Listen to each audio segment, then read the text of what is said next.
Let's all go to the lobby. Let's all go to the lobby to get ourselves a treat. All right, let's see here. It looks like we got, oh, look at that. It's Wrestling Days. One of my favorite streamers, everybody, Wrestling Days.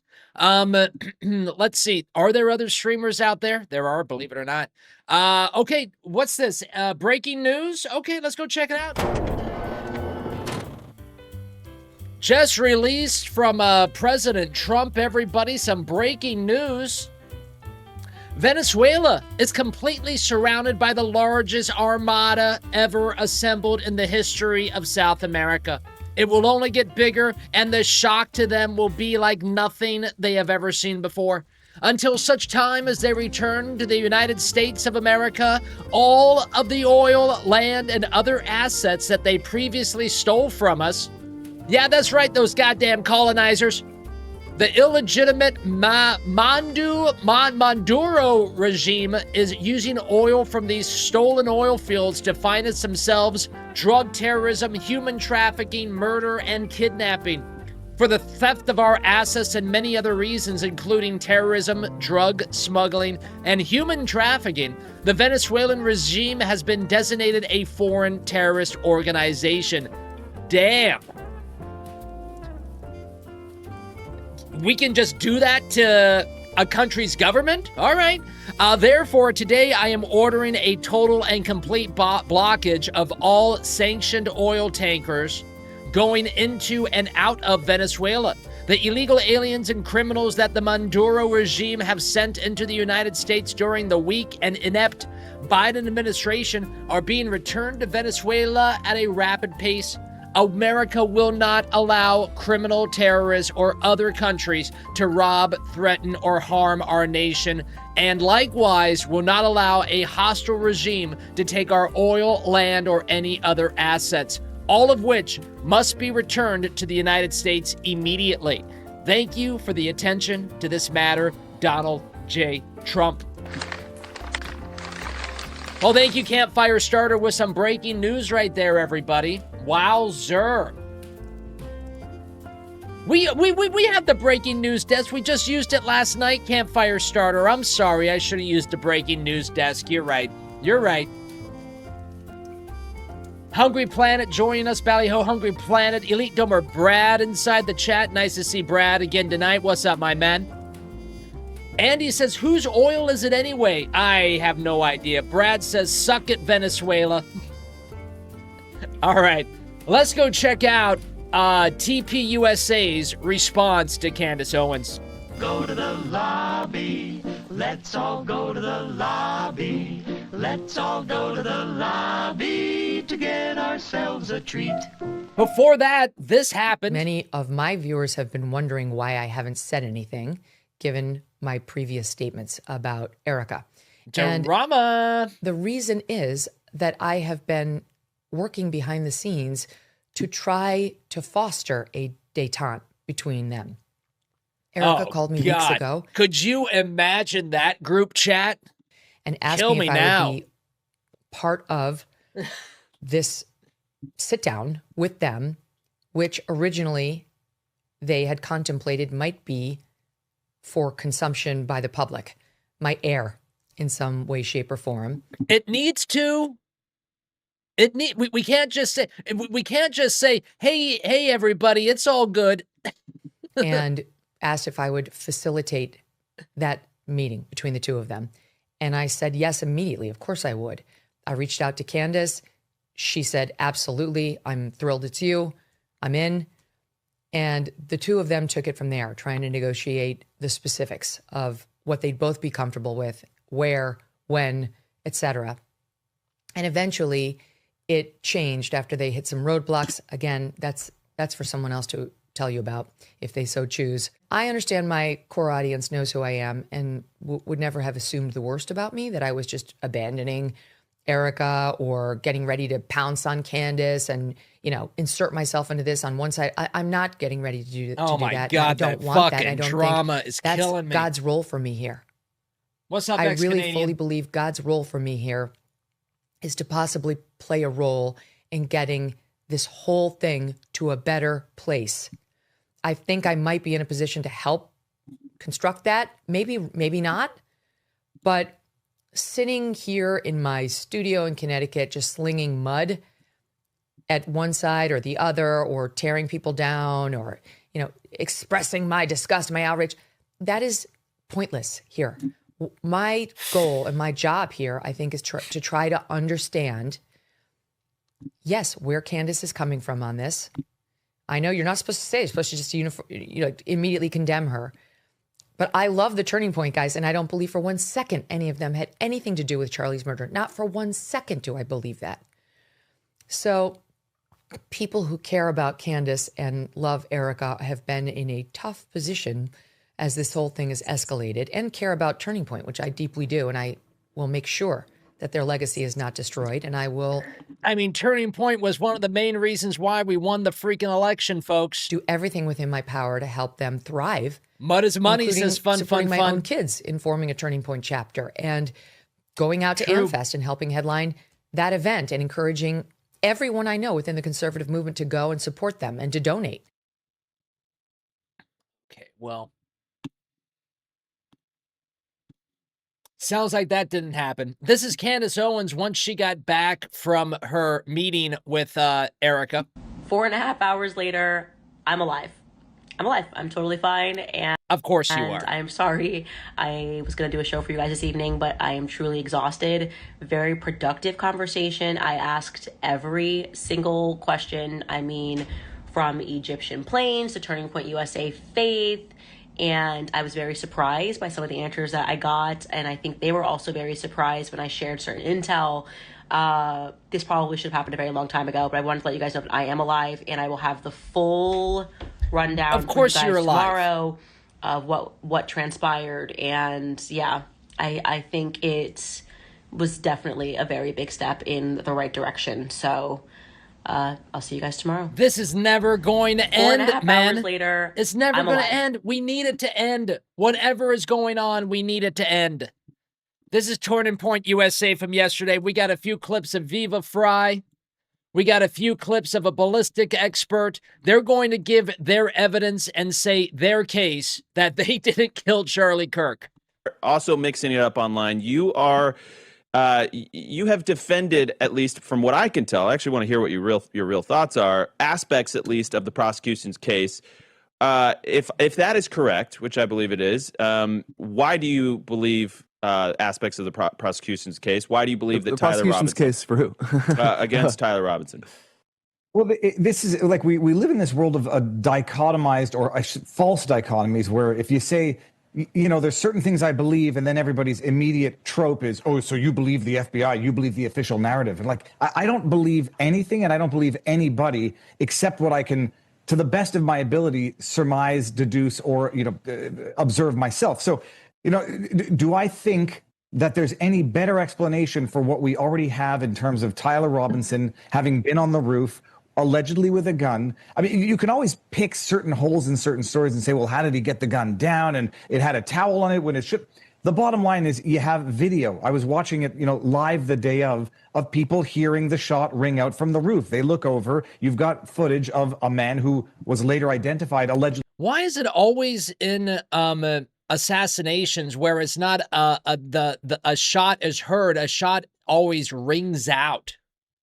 Why is that? By his parents is Tyler Robinson.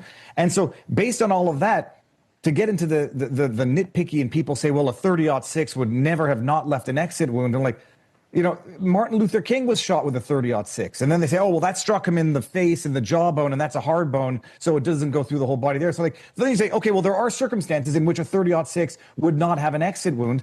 But it's not a question of blindly believing a narrative. You just, do your best based on whatever evidence is available as of now. And, the exploding lapel mic was preposterous in the first place. I mean, almost too preposterous to even feel the need to address. Was that a theory?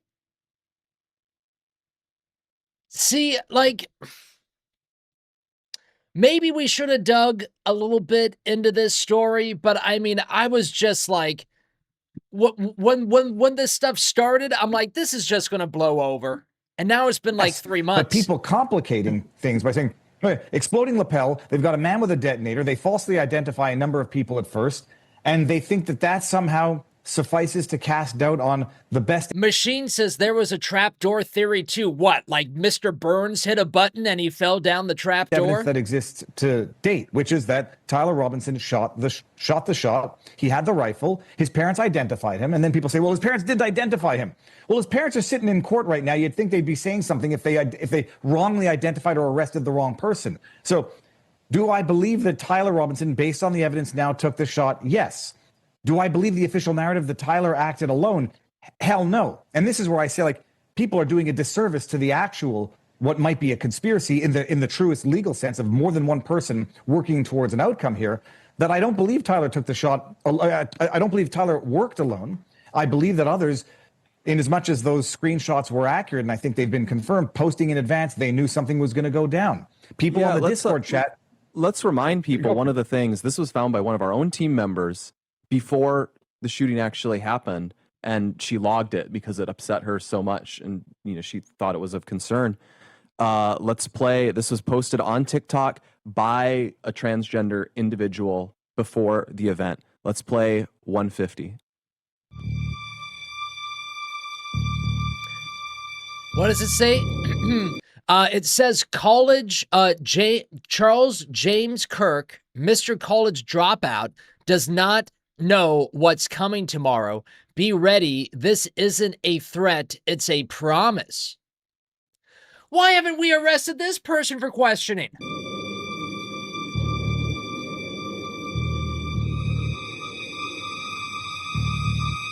We should bring in this person.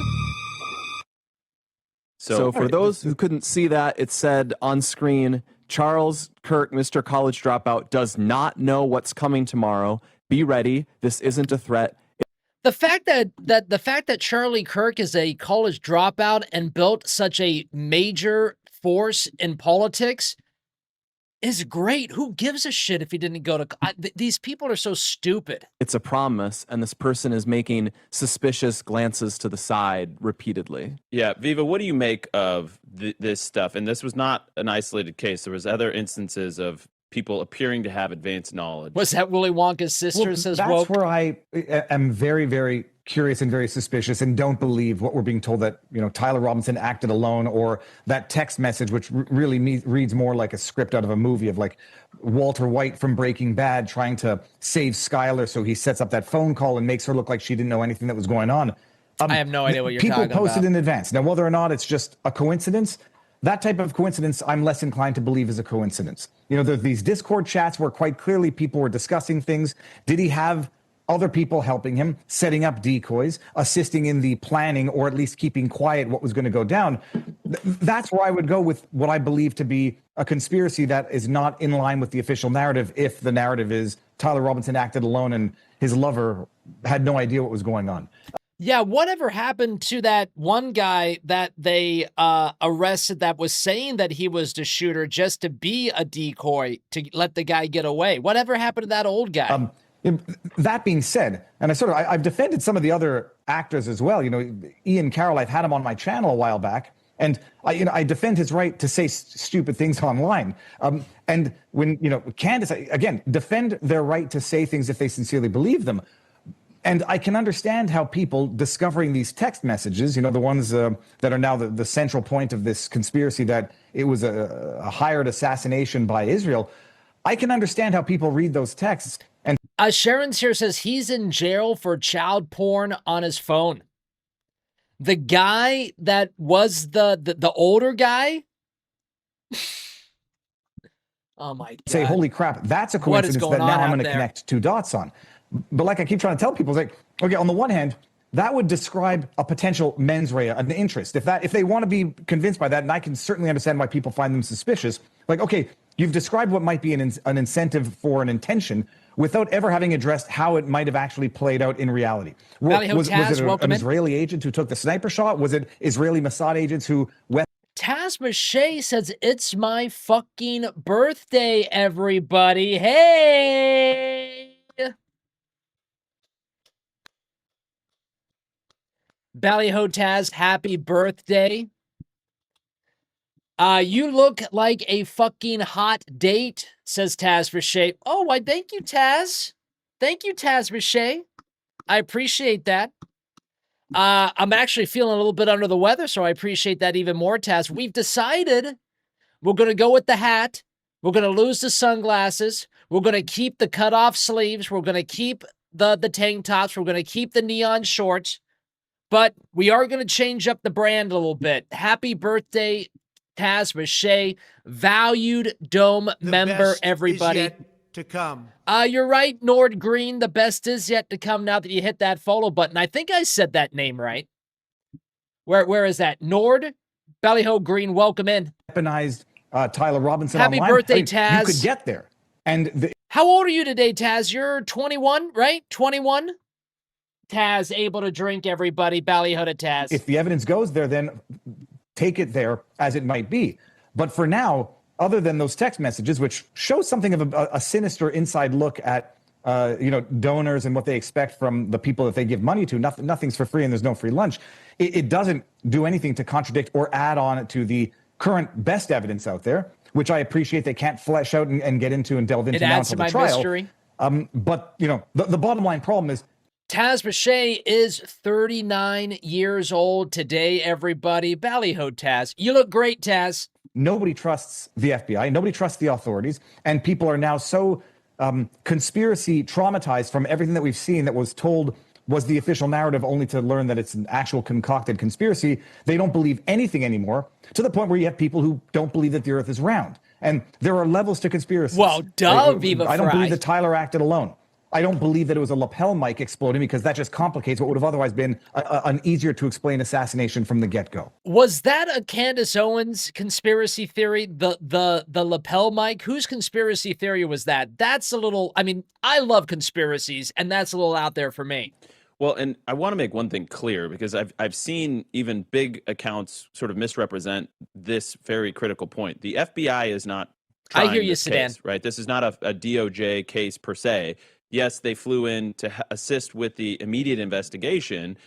Cash and Dan were there, obviously, but this is a local prosecution to the state of Utah. So they are leading Utah County. There's the county attorney and then several sub prosecutors as well. I think there's 5 or 6 names on the charging document, for example. Right. And that's who's actually constructed this case and is going to be prosecuting it in court. Yeah.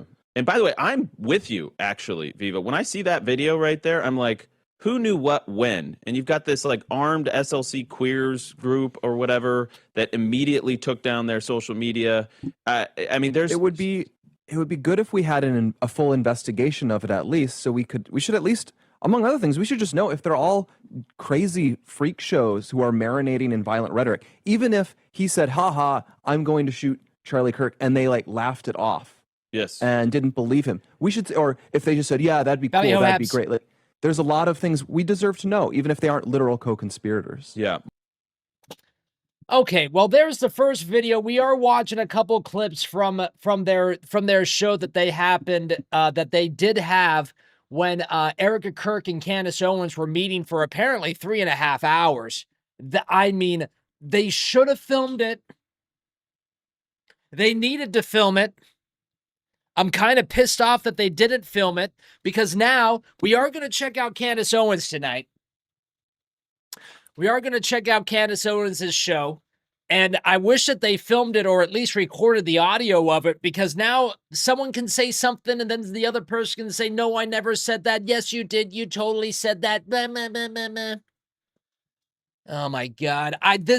How is this going to end before Thursday when Turning Point USA has their first big event since the assassination of Charlie Kirk, which we will be covering in the Dome that night, like we've covered every single Turning Point event since we've been streaming politics.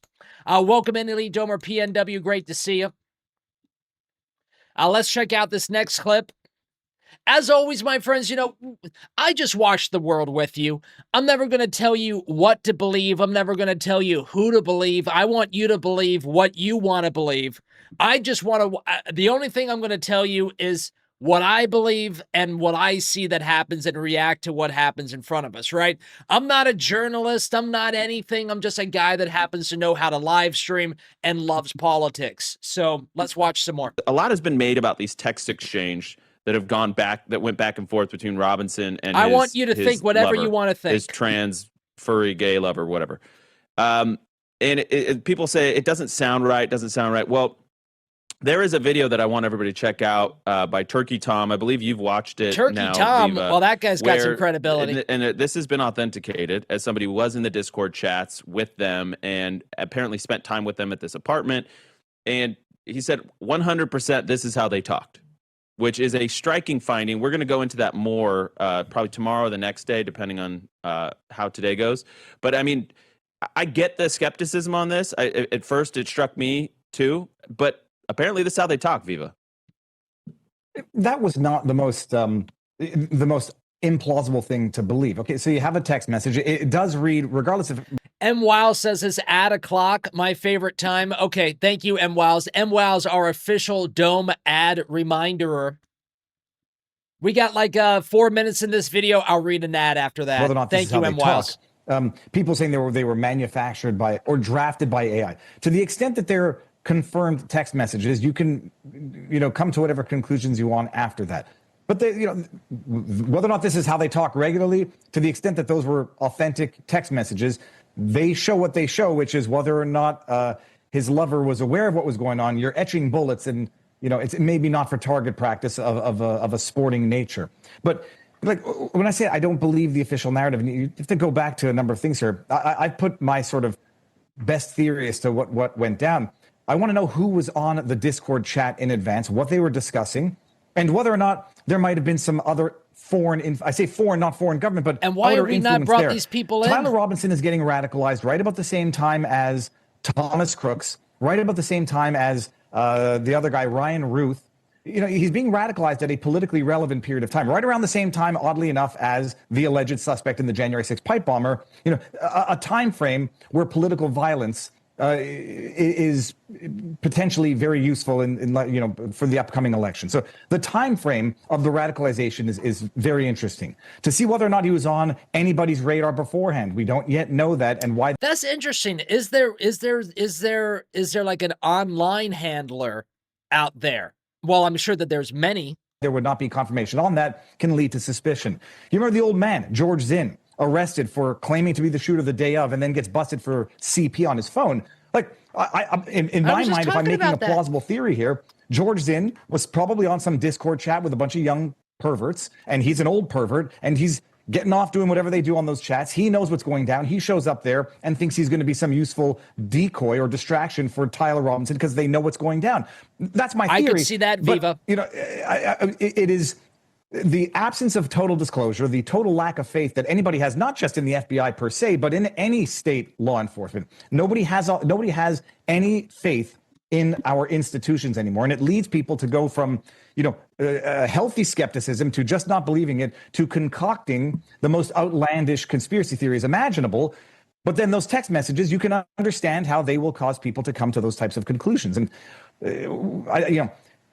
allegedly, the rumors are Kash Patel, getting mad at Tulsi Gabbard and Joe Kent for trying to look into a potential terrorist angle to this, also does nothing to foment faith in the system, foment faith in the authority. So you can understand why people are coming to their conclusions and their conspiracy theories. It's very much akin to the Sandy Hook conspiracy theories, where you still have people today who don't believe that people died on Sandy Hook on the day of. And it's because people are so traumatized by conspiracy that they are manufacturing the most outlandish conspiracies. And I think it does a disservice and an injustice to the actual conspiracy, which is, it seems that many people had advanced knowledge of this shooting. Yes. And now the only attention is being placed on Tyler Robinson and or these more outlandish theories, and not exploring these more plausible conspiracy theories. I like that take a lot. Elite of a Wokeopotamus says, can't we all just agree that aliens did it? Thank you, Woke. Finally, some sensible chat inside the chat. Well, yeah, I think it's important to emphasize we have a responsibility to use your reason. You truly have to shepherd how you think about things. And that's one of the most damaging things with really outlandish things. I mean, the Sandy Hook one is a great example where it can be addictive to really marinate in something that if you really were to write down all of the evidence straightforward and try to like make a logical syllogism out of it, it doesn't make any sense. Well, and the newest one I heard over the weekend was that that it was actually an electrocution, and that the people around him were standing on rubber mats, so they weren't arrested. Or if you want one that just came up, a bunch of people decided that shooting in Australia was an IDF operation. Oh, so I'm just instantly ran with that one. Well, everything points back there, I guess. 30 seconds, Viva. You know, I see the problem is, there are more outlandish conspiracy theories to entertain. There are the realistic ones. And like with Sandy Hook and saying, all crisis actors, nobody died that day, you actually distract and divert from the true tragedy, which is, state authorities failed to do what they were required to do to protect those children. And instead of discussing that, you end up having to discredit everyone who asks any questions because of the more outlandish conspiracy theories. Viva Fry, former litigator, future American. Thank you, my friend. Good to see you.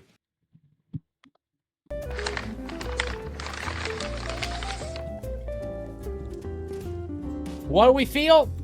Gary. What do you feel, chat? God forbid they discuss any details, says Andy. Ex-Canadian Socialist says, seems everything points back to Netanyahu, says ex-Canadian Socialist. Yes. Elite Number Campfire Starter says, yes, Sharon, long live the dome. Oh, well, thank you so much. I appreciate that.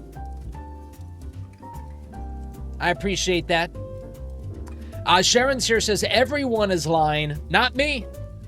Not Mr. Rotella. Habs having a good time. Ballyho Habs. Long live the Dome Campfire Starter. I love that. Oh yeah, let's do an ad.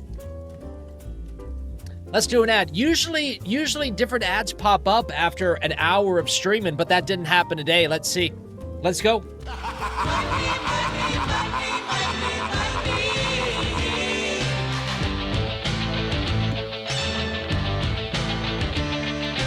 Everybody's got a price.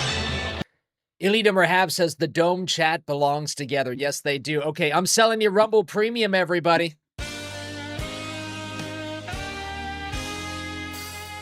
How about this new music? You've probably noticed Rumble is growing fast and it's not slowing down. They're building a real alternative to big tech that puts creators first and actually protects free speech. And now there's Rumble Premium, an easy way to upgrade your experience. With Premium, you get ad-free viewing across the platform. No pre-rolls, no interruptions, just the content you came for. Plus, Premium members unlock exclusive content like bonus videos, behind-the-scenes drops, and more from your favorite creators. Right now, Rumble is offering $10 off an annual subscription. Just go to rumble.com/premium and use the code STUDIO at checkout. That's rumble.com/premium. Use code STUDIO. No ads, more freedom, and the content you actually care about. That's a deal. Or should I say, that's the Dome? Okay, maybe we don't say that, but thank you. This is a low ball. This is a low ball, everybody. This is a low ball. Look at this. Look at this. Worst one all week. 86 cents. All right, let's go. TPUSA ballistics expert. Go to the lobby. Let's all go to the lobby. Let's all go to the lobby to get ourselves a treat. TPUSA ballistics expert joining them. Everybody that I've talked to since all this happened that's been in combat, everybody that I know in that role that's actually seen live fire in combat says that bullets do weird things. What do they mean by that when they say that? Look, Well, they you kill know, people. when we talk about ballistics, we have internal, external, and terminal ballistics. And terminal ballistics is the study of what happens when a projectile hits a target. And it is the most unpredictable. We can. This guy's got a beard and there's guns behind him. We can trust him. We're pretty good at predicting what happens internally and externally. But once it hits a target, you know, there's so many things going on. It is an extremely high speed, energetic event. And there's so many things that happen at the micro level. Soon as that projectile touches anything at the speeds that it's going to deform. And really, the prediction of that kind of goes out the window after that. The real problem that we have here in this particular case is everything that we would even begin to try to use to try to predict what could possibly happen. We don't know. We don't know the type of ammunition. Was it, you know, store-bought? Was it hand loads? We don't know the weight of the bullet. What grain was it? Was it 55 grain? You can go all the way up to 220 grain. What type of projectile was it? Was it Gary, frangible? Yeah, Gary, all those things. When you're talking about the M. Wow says this guy is pretty solid. Do you follow this guy on other things, M. Wiles? grain, what does that mean? Should the dome trust him, M. Wiles? It's up to you. Exactly, for the layman. Hey, what's up, signups? Welcome in. It's the weight of the bullet. So is that how hard it is? How much mass? Nope. Okay. Nope. Just how much mass the bullet is. How heavy it is. Got it. It's what we use to actually measure. We don't use ounces or pounds to measure bullets. We use grains. And so it's how heavy that is. Like rice? And so, you know, the thing that we need to understand is that the 30-06 was one of the most popular rifles in the United States. Taz Riche says, I would take this guy so much more seriously if he was wearing Ray-Bans, right? M. Wiles, Elite Domer, says, I have listened to him. I trust nobody, but he seems to have good points, says M. Wiles. For a really long time. And when we're picking ammunition, whether we're shooting, you know, varmints all the way up to moose, there is a ammunition type specified What's up, La La for Valley the 30-06. And then you get into things like, you know, right here I have reduced recoil ammunition, low recoil ammunition, tumble upon impact ammunition. I thought those were, some additional reduced recoil. I thought those were condoms. And when we have this large array of different ammunition and projectile types, to come to the conclusion that they're all going to result in have the same results, which is what people seem to think, is a little crazy.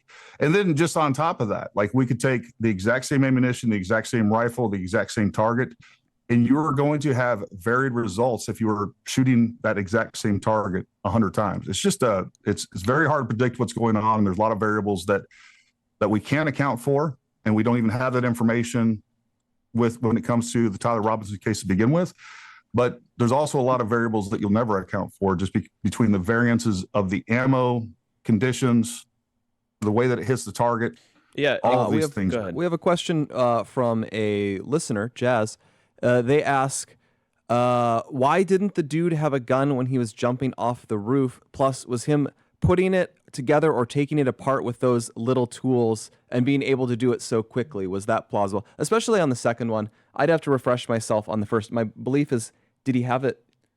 He was carrying it in his pant leg. Yeah, he carried it in his pant leg. He was walking with a weird gait on the video, and we actually have some images of this, Gary. If you want to start, but if you have thoughts on the assembly question specifically, because so unfortunately, what we had was the governor of Utah make kind of a silly statement, and he said when he was after he took the shot, he disassembled it. That is not true. And he actually does have the rifle when he jumps off of the building, and you can actually see it in several shots. The problem is we have a really crappy video that has been cropped way in. But if you actually look at it, there are many times where you can see what is clearly a rifle. Now, as far as can we see assembly, the footage? What we believe is that he actually had the barreled action separated from the stock. And when he was walking around with that barreled action down his leg. So that's just the action in the barrel, the part that holds it all together. Well, not really the part that holds it all together, but the stock, the part that is separate from it. So he can make it more compact and carry it to. Sign Up says, you hear about the possibility of Charlie Kirk being electrocuted by his microphone? Yeah, and that made his neck explode? The shooting location. Here's some great examples of pictures that I pulled. where you can actually see that he clearly has something much longer. The problem is that this video footage is. How do all these cameras fucking suck, man? Like, don't we live in a time, like, if there's a camera that can see here to the moon, can't we, like, see here to the building? So poor, and then on top of that, it's zoomed so it's, you know, it's cropped so far in that it is very difficult to see this. And I understand why people are confused by that.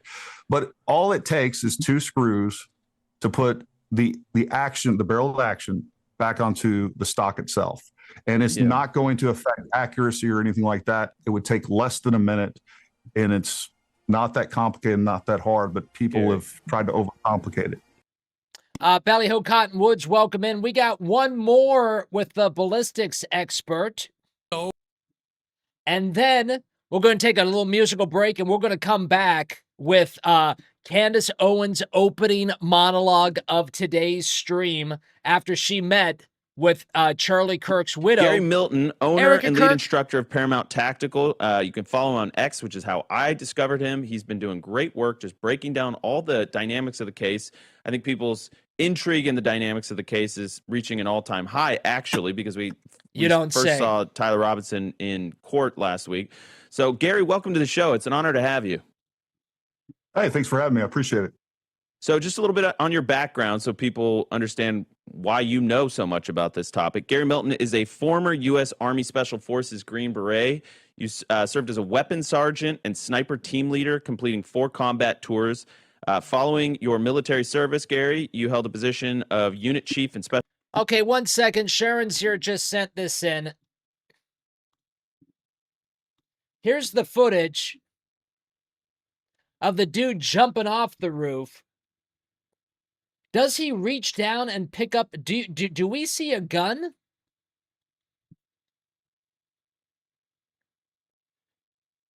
The gun could be in the jacket. He picks up the jacket. He goes down. I mean, I don't see a fucking gun.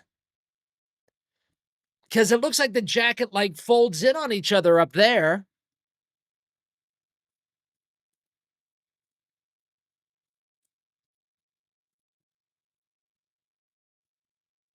Last time.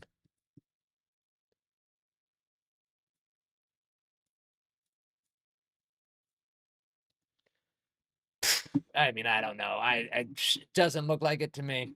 Special tactics instructor for a federal agency. Today, Gary is the owner and lead instructor of Paramount Tactical Solutions, a company dedicated to professional firearms and tactical training. You work full-time doing that. So, Gary, you also have a great YouTube, and you're a great Twitter follower. So you know your stuff. And I wanted to have you on because, you know, I refuse to go back to Utah like anytime soon. I'll just be honest. It's no offense. I just can't bring myself to do it. But you actually went to the campus, and you retraced the steps of the alleged assassin. We have to say that in a sort of journalistic sense, not in any other way. I believe he's the man who pulled the trigger. Gary, he's tell us covering his tracks. what you saw when you visited UVU. Yeah, so, you know, one of the things that I wanted to do while I was there at the time, there was a lot of hey, what's up, Weibo Elite Domer? I know conspiracies. We had the palm gun. We had different shooters in different locations. And what I thought was really important to do was go there. Number one, talk to eyewitnesses. I talked to multiple eyewitnesses while I was there. You know, they had very, very similar stories. The other thing I did while I was there was I actually flew a drone. And what we did was a 3D map survey of the campus. And we have since built a 3D model of that that's interactive. People can download it for free. But that wouldn't matter because they bulldozed over the place and they changed it. They changed it the next day, which is weird. Also, it's on my X account. And that way people can kind of see what is possible, what has lines of sight. And I knew just from what people were saying that some of these theories that they were putting out just weren't possible. I knew there was no line of sight. And then on top of that, I just wanted to get some hard ground truth and see what was going on. And, you know, this case was important to me. You know, I was a big fan of Charlie's, felt personal. And I think, you know, if you're going to get to the truth, you need to get there. You need to talk to some people, and you need to see the ground truth, and that's kind of what we did. We were all big and fans of there's Charlie. a video here, Gary. I'm just going to show it really quick so people can see how easy it ultimately was to get on this rooftop access point, 133. All right, folks. So here's the stairs that go to the roof. Wow. Are you shitting me? This wall is about maybe 3 feet tall.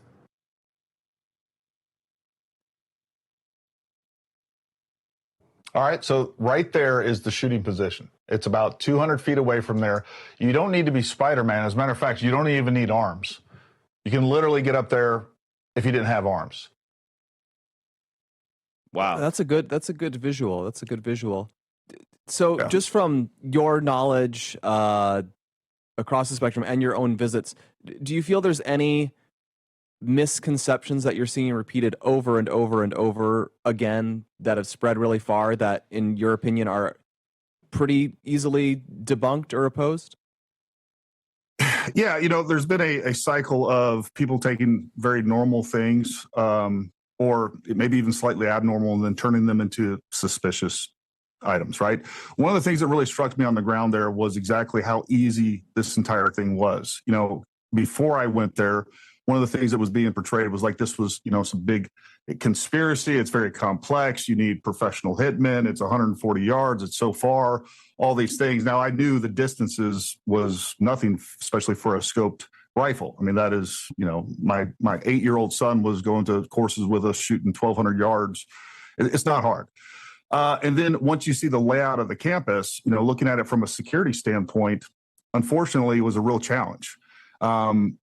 Once the information was out that this was the location, and then on top of that, once you look at the UVU courtyard, it is channelized. It's obvious where any sort of speaker is going to be. So, the thing that shocked me the most was how easy this was. And then once we get into coming back and then hearing things like, hey, you know what, you need to be Spider-Man, or people think that you have to have some sort of special access or that you have to climb up to the roof, when in reality, you walk right up to... Man, I mean, look at that crowd, man. Charlie Kirk and Turning Point were like right at an inflection point of hitting exponential growth. Look at this. Easily 500 people here. Easily. Huge TikTok following, huge social media following, changing minds. I mean, actually changing minds of the youth. Do you know how fucking hard that is? Waking people up. Oh. If there was one person that they could have got, Charlie Kirk was a big, big target. Maybe the most,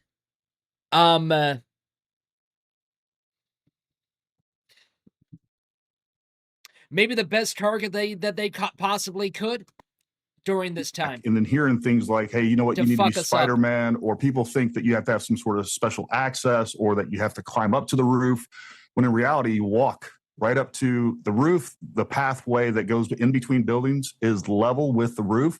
And the only thing that separates that walkway from the roof is, a 3-foot guardrail that you just step over, and now you have access.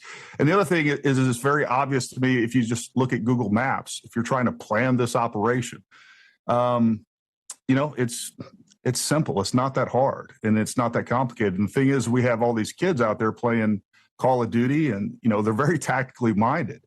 And, there was nothing, especially once I went there, talked to people on the ground, saw the campus, a lot of what wasn't clear to me was crystal clear. Especially by the time that we got the charging documents out, they laid out the evidence, everything made sense. It really did. And, they continue to push a lot of disinformation, and there's a lot of reasons behind that. But, that's what I wanted to do. Look, I don't want to be lied to by the government, but I don't want to be lied to by the internet either. And I think it's really important for us to make sure that we're pushing the truth and people are being honest about this. And I think that's one of the biggest problems is the omission. A lot of people pushing these different conspiracy theories and exploiting Charlie's death for their own means. they're not telling you this information. Like, why haven't these people gone to this location and looked at this? Why aren't they showing people how easy it is to actually access the roof? And if people saw what I saw, a lot of this stuff would make a lot more sense to them, and they wouldn't believe a lot of these other artificial narratives that people are pushing. Well, and let me just, because when I saw this video of yours, Gary, it reminded me of the charging document. So this is straight from the charging document. It says Robinson's mother explained that over the last year or so, Robinson had become more political and started to lean more to the left, becoming more pro-gay and trans rights oriented. She stated that Robinson began to date his roommate, a biological male who was transitioning genders. This resulted in several discussions with family members, but especially between Robinson and his father, who have very different political views. In one conversation before the shooting, Robinson mentioned that Charlie Kirk would be holding an event at UVU, which Robinson said was a, quote, stupid venue for the event. Robinson accused Kirk of spreading hate. And when you see how easy that rooftop access is, you start to kind of put one and one together, and you realize that Robinson had a plan that he was going to ultimately take advantage of. And he obviously knew how easy it was to get up to that rooftop, which is terrifying. It really is. And look, one of the other things that's being pushed around for a long time was that, But how did he know that? Like, you can't see the I don't think you can see the stairwell from Google Earth or anything like that. Is there any footage of the guy doing like a reconnaissance mission? TPUSA, both the local chapter and you guys, didn't advertise this event till a couple days prior to. Now, the insinuation there is that doesn't give Tyler enough time to plan for this. And what we found out with a little bit of, 20, not even 5 minutes of Googling and looking. Yeah. Look, you guys had already put out on your website as early as August 27th. So we have at least almost a full 2 weeks prior to this, that not only the time of the event, but the location, the exact location of the UVU courtyard.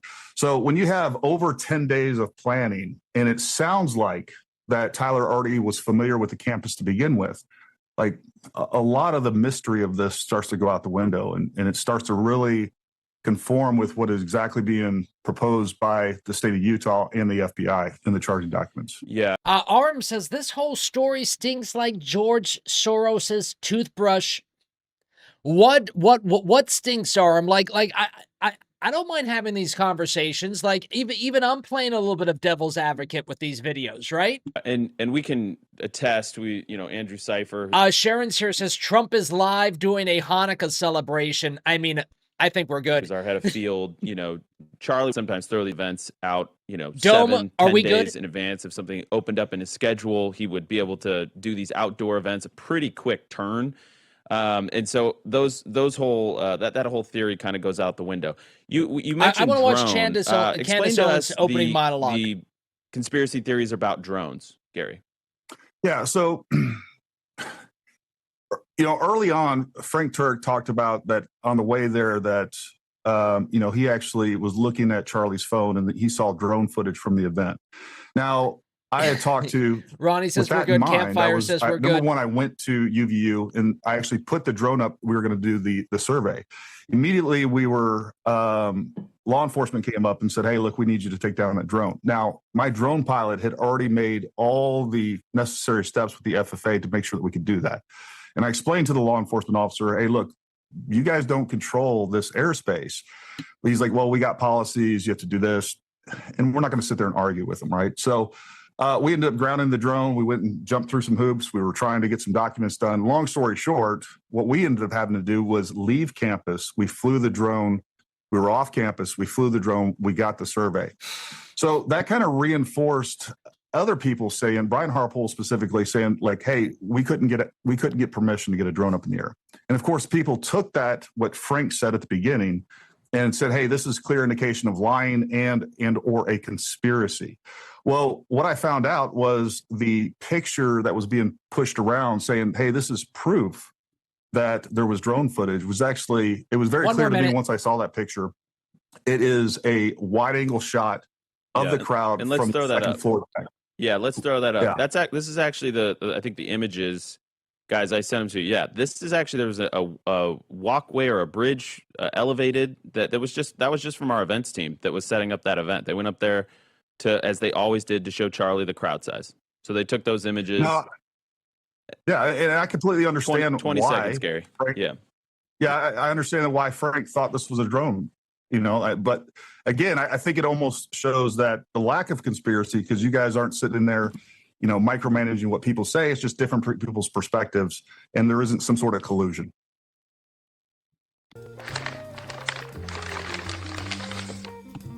So I believe that was I believe that was a fair assessment from TPUSA. I just wanted to show some clips from it, guys, right? We want to hear everybody's side. We like the Dome, we watch the world from a 40,000-foot view. So we watch things from both sides, and we will give Ms. Owens a chance to come in here. Oh, well, there's the Chicago State Company. We'll do another ad in a little bit. Sharon's here, says, you're right, M. Wiles. I stand corrected, says Sharon's here. So what was the dude on campus before? Arm says the new Pokemon Go will be, I don't care. I don't care. We'll be right back. We'll be right back after this musical break with Candace Owens' opening monologue the day after meeting with Erica Kirk from yesterday, my friends. And if we have time, sex bots. We'll be right back.